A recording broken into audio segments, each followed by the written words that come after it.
எதிர்க்கட்சி தலைவர் உதயநிதி ஸ்டாலின் அவர்களுடைய கைது அப்படிங்கிறது தமிழ்நாடு முழுவதும் மிகப்பெரிய அளவில் பரபரப்பை ஏற்படுத்தி இருக்கு. தமிழ்நாடு முழுவதும் திமுகவுடைய உடன்பிறப்புகள் போராட்டத்தில் ஈடுபட்டு வர்றாங்க. தஞ்சையில் விஜய் அவர்களுடைய கொடும்பாவி அப்படிங்கிறது எரிக்கப்பட்டிருக்கு.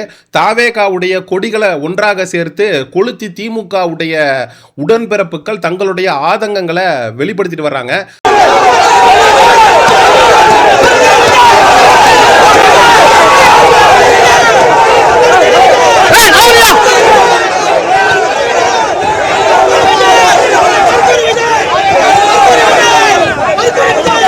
சட்ட ஒழுங்கு அப்படிங்கிறது சந்தி சிரிக்கிறதுக்கான வாய்ப்பு இருக்கு அப்படின்னு அதிரடி படையை களத்தில் இறக்கி இருக்கிறது தமிழக வெற்றி கழக அரசு. இன்னொரு பக்கம் தர்மபுரியில தாவேகாவை சேர்ந்த தொண்டர்கள் உதயநிதியை கைது செஞ்சது சரிதான், எங்களுடைய தலைவர் விஜய் அவர்கள் குறித்து கேவலமாக கீழ்த்தனமாக பேசக்கூடாது அப்படின்னு தாவேகா தரப்பும் போராட ஆரம்பிச்சிருக்காங்க. தமிழ்நாட்டில் ஒரு அசாதாரண சூழல் அப்படிங்கிறது நிலவி வருகிறது.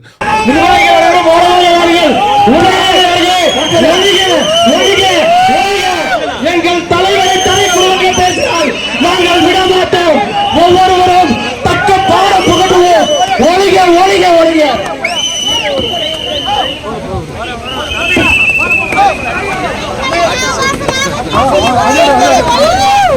உதயநிதி அவர்களை கைது செஞ்சு விஜய் அவர்கள் ஒரு வரலாற்று சிறப்பு மிக்க தவற பண்ணிட்டாரோ அப்படிங்கிற கேள்வியை நம்மளால எழுப்பாம இருக்க முடியல. இப்ப தமிழ்நாடு முழுவதும் இருக்கக்கூடிய கேள்வி என்ன அப்படின்னா, உதயநிதி ஸ்டாலின் அவர்கள் கைது செய்யப்பட்டதற்கான காரணம் என்ன அப்படிங்கிறது தான். உதயநிதி ஸ்டாலின் அவர்கள் தஞ்சையில் நடந்த காவிரி மீட்பு போராட்டத்தின் போது அவர் எங்க தண்ணி வரணுமோ அங்க தண்ணி வரணும் அப்படின்னு சொல்லி பேசியிருந்தாரு. அதாவது விஜய் அவர்கள் திரிசாவோட பழகிட்டு வராரு, தன்னுடைய மனைவியை பிரிஞ்சிருக்காரு அப்படிங்கிற உள்ளர்த்தம் கொண்ட ஒரு பேச்சை பேசியிருந்தாரு. உதயநிதி அவர்கள் பேசிக் கொண்டு இருந்த போது கீழே இருந்த திமுக தொண்டர்கள் திரிசா திரிசா என்று கோஷமிட்டனர். இதெல்லாமே நடந்து முடிஞ்சிருக்கு. உதயநிதி ஸ்டாலின் அவர்கள் இது நடந்த மறுநாளே கைது அப்படிங்கிறது செய்யப்படுறாரு. அவர் கைது செய்யப்பட்டு ஒரு வேன்ல சென்னையிலிருந்து தஞ்சாவூர் நோக்கி அழைத்து செல்லப்படுறாரு. அங்க மேஜிஸ்ட்ரேட் கிட்ட ப்ரொடியூஸ் பண்ணி உதயநிதி அவர்களை ரிமாண்ட் பண்றதுக்கு வாய்ப்பு இருக்கு அப்படிங்கிறத நம்ம பார்க்க முடிகிறது. இன்னொரு பக்கம் திருநெல்வேலியில ஒரு போராட்டம் அப்படிங்கிறது நடந்துட்டு இருக்கு திமுக தரப்புல இருந்து. அதுல ஒரு தாவேகாவுடைய விசுவாசி போல இருக்கு. அவர் அங்க இருந்து பைக்ல வரும்போது ரொம்ப டென்ஷன் ஆகி, என்னடா நீங்க உதயநிதி பேசுனதுக்கு கைது பண்ணாம வேற என்ன பண்ணுவாங்க, இதுக்கெல்லாம் போராட்டம் நடத்துறீங்க அப்படின்னு திமுகவுடைய உடன்பிறப்புகளை பார்த்து அந்த தாவேகா நபர் பேச, அந்த தாவேகா நபரை திமுகவினர் போட்டு புரட்டி எடுத்த வீடியோ ஒன்று சமூக ஊடகங்களை காட்டுத்தீயா பரவிட்டு இருக்கு.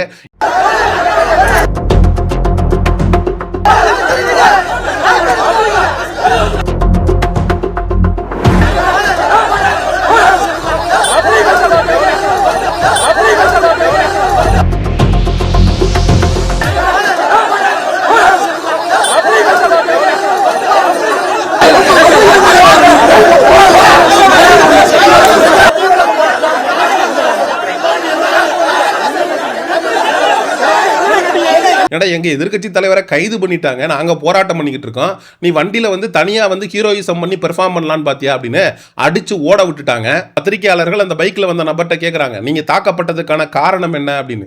அந்த ஆள் பதிலே சொல்லாம போயிட்டாரு. அந்த ஆள் சொல்லவா முடியும், நான் விஜயோட ஆதரவாளருங்க, உதயநிதியை கைது பண்ணதுக்கு எதுக்குடா போராட்டம் நடத்துறீங்க அப்படின்னு கேட்டதுக்கு என்ன அடிச்சாங்கன்னு அவன் உண்மையை சொல்லவா முடியும். அந்த இடத்துல இருந்து தப்பிச்சு ஓட தான் முடியும். அதனால தப்பிச்சு ஓடிட்டான் மனுஷன்.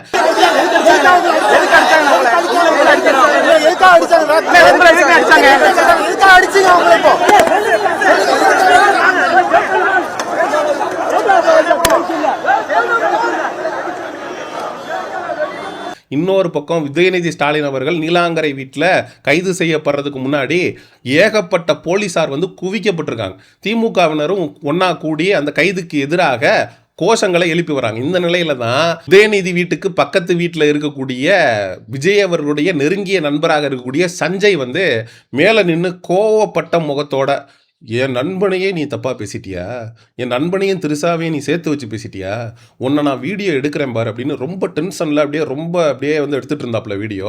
கீழே இருந்த உடன்பிறப்புகள்லாம் சஞ்சீவை கொச்சையா பச்சை பச்சையா காதுல கேட்க முடியாத அளவுக்கு கெட்ட வார்த்தைகளை சொல்லி திட்ட ஆரம்பிக்கிறாங்க. நீ என்ன வீடியோ எடுத்துட்டு இருக்க, எங்க எதிர்க்கட்சி தலைவரை எங்க தலைவரை கைது பண்ணிட்டு இருக்கிறாங்க, நீ மேல நின்று வீடியோ எடுத்துட்டு இருக்கியா அப்படின்னு சொல்லி திட்ட ஆரம்பிச்சிட்டாங்க.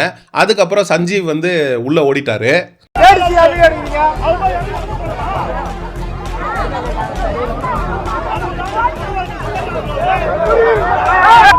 Hey!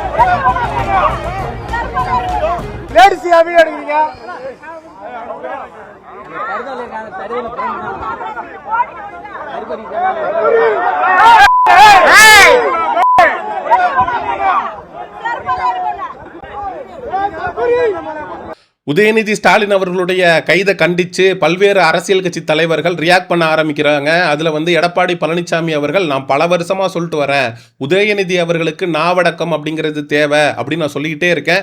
அவர் வந்து அதை காது கொடுத்து கேட்குற மாதிரி தெரியல. இன்னைக்கு உதயநிதி ஸ்டாலின் அவர்கள் விஜய் அவர்கள் குறித்து பேசினது தப்பு, ஆனால் அதுக்காக கைது நடவடிக்கையை மேற்கொள்றது அப்படிங்கிறது ரொம்ப ரொம்ப தவறான விஷயம். நாளைக்கு வந்து பட்ஜெட் கூட்டத்தொடர் அப்படிங்கிறது சட்டமன்றத்தில் நடக்கவிருக்கக்கூடிய நிலையில் நீங்கள் எதிர்க்கட்சி தலைவராக இருக்கக்கூடிய உதயநிதி ஸ்டாலினை கைது பண்ணிட்டீங்க அப்படின்னா நாளைக்கு யார் வந்து எதிர்க்கட்சி தலைவராக இருந்து செயல்படுறது அப்படிங்கிற கேள்வியை எழுப்பியிருக்காரு. உதயநிதி ஸ்டாலின் அவர்களுடைய இந்த கைது அப்படிங்கிறது அரசியல் பழிவாங்கும் நடவடிக்கையா நான் பார்க்கிறேன் அப்படின்னு எடப்பாடி பழனிசாமி அவர்கள் அவருடைய கண்டனத்தை பதிவு பண்ணியிருக்காரு. உதயநிதி ஸ்டாலின் அவர்கள் பேசினது தவறு.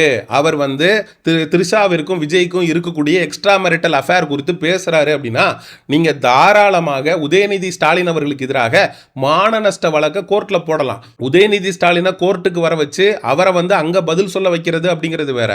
ஆனா உதயநிதி ஸ்டாலினை நான் கைது பண்ணியே தீருவேன் அப்படின்னு கைது பண்ணி இன்னைக்கு தமிழ்நாடு முழுவதும் ஒரு சட்ட ஒழுங்கு பிரச்சனையை ஏற்படுத்துவதற்கு விஜய் அவர்கள் வழிவகை அப்படிங்கிறது செய்திருக்கிறாரு. இன்னைக்கு தமிழ்நாடு முழுவதும் திமுகவினர் வந்து ரோட்ல இறங்கி போராட்டம் பண்ண ஆரம்பிச்சிருக்காங்க. அங்கங்க திமுகவிற்கும் தாவேகாவுக்கும் நடுவில் கோஷ்டி மோதல் அப்படிங்கிறதும் நடந்து வருது. இது நாளைக்கு வந்து கலவரமா வெடிச்சு ஒரு மிகப்பெரிய பிரச்சனை ஆகுது. பொதுமக்களுக்கு வந்து இடைஞ்சலை ஏற்படுத்துது, இடையூறை ஏற்படுத்துது, சட்ட ஒழுங்கு சிக்கல் ஏற்படுது அப்படின்னா யார் பொறுப்பு? அதுக்கு விஜய் தான் பொறுப்பு. விஜய் அவர்களுக்கு மட்டும் பேச்சு சுதந்திரம், கருத்து சுதந்திரம் அது எல்லாமே இருக்கு. வாயில வந்துரும் அப்படின்னு பேசலாம். நான் என்ன கவர்ச்சி நடிகையா அப்படின்னு சொல்லி பேசலாம். விஜய்க்கு வந்து எல்லா சுதந்திரமும் இருக்குது. ஆனால் எதிர்க்கட்சி தலைவர்களுக்கோ மற்ற அரசியல் கட்சி தலைவர்களுக்கோ ஏதாவது ஒரு வார்த்தை எமோஷ்னலாக பேசிட்டாங்க அப்படின்னா எம்எல்ஏவாக நான் பார்க்கறது இல்லை, எதிர்க்கட்சி தலைவராக நான் பார்க்கறது இல்லை, ஒரு சர்வாதிகார போக்கை கையில் எடுத்து உடனடியாக அரெஸ்ட்டு. ஏன் நீங்கள் கோர்ட்டு இருக்குது போகலாம், மான நஷ்ட வழக்கு போடலாம், அவங்கள கோர்ட்டுக்கு வர வைக்கலாம், அவங்க தரப்பு நியாயத்தை கேட்கலாம், அவங்க மேலே நடவடிக்கை எடுக்கலாம், சட்ட ரீதியாக வந்து நீங்கள் கோர்ட் அணுகலாம். ஆனால் உடனடியாக கைது செய்வேன், நான் சிறையில் அடைப்பேன் அப்படின்னு விஜய் வந்து செயல்படுறதுக்கான காரணம் என்ன?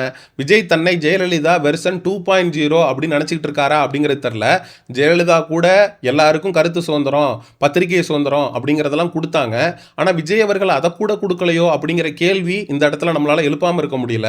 இதே மாதிரி தான் விஜய் அவர்கள் சட்டமன்றத்தில் எங்கள் அப்பாவை காணோம் அப்படின்னு சொல்லி விஜய் அவர்கள் பண்ண பெர்ஃபார்மன்ஸுக்கு எதிர்வினை ஆற்றியிருந்தாரு. அவர் வந்து செங்கல்பட்டு குடும்ப நல நீதிமன்றத்தில் எங்க என் புருஷனை காணோம் அப்படின்னு பொண்டாட்டி தேடிக்கிட்டு இருக்காங்க அப்படின்னு சங்கீதா அவர்கள் விஜய்க்கு எதிராக செங்கல்பட்டு குடும்ப நல நீதிமன்றத்தில் கொடுத்த டிவோர்ஸ் கேஸை மேற்கோடிட்டு உதயநிதி ஸ்டாலின் அவர்கள் எதிர்வினை ஆற்றியிருப்பாரு. அப்போ உதயநிதி ஸ்டாலின் அவர்கள் விஜயுடைய பர்சனல் லைஃபை குறித்து பேசுவதற்கான முக்கிய காரணம் என்னன்னா எங்க அப்பாவை காணோம் அப்படின்னு விஜய் அவர்கள் பண்ண ஆக்ஷனுக்கான ரியாக்ஷனை தான் உதயநிதி ஸ்டாலின் அவர்கள் கொடுத்துக்கிட்டு இருக்காரு அப்படின்ற ஒரு கோணத்திலையும் இதை நம்ம கண்டிப்பா பார்த்து தான் ஆகணும். சரி மக்களாகிய உங்கள்கிட்ட கேட்கிறேன், திரிஷா மற்றும் விஜய் குறித்து மேடையில் பேசின உதயநிதி ஸ்டாலின் அவர்களை விஜய் அரசு அதிரடியாக கைது செய்திருக்கிறத பற்றி, தமிழ்நாடு முழுவதும் திமுகவினர் போராட்டம் நடத்தி வருவதை பற்றி, திமுகவிற்கும் தாவேகாவிற்கும் ஒரு மோதல் போக்கு அப்படிங்கிறது நிலவி வர்றதை பற்றி மக்களாகிய நீங்கள் என்ன நினைக்கிறீங்க அப்படிங்கிற உங்களுடைய கருத்துக்களை மறக்காமல் கமெண்ட் செக்ஷனில் சொல்லுங்கள். சமூக நிகழ்வு அரசியல் சார்ந்த பதிவுகளுக்கு செயோனிசம் சேனலை சப்ஸ்கிரைப் பண்ணுங்கள். அடுத்த ஒரு காணொலி பதிவில் சந்திப்போம். நன்றி, வணக்கம்.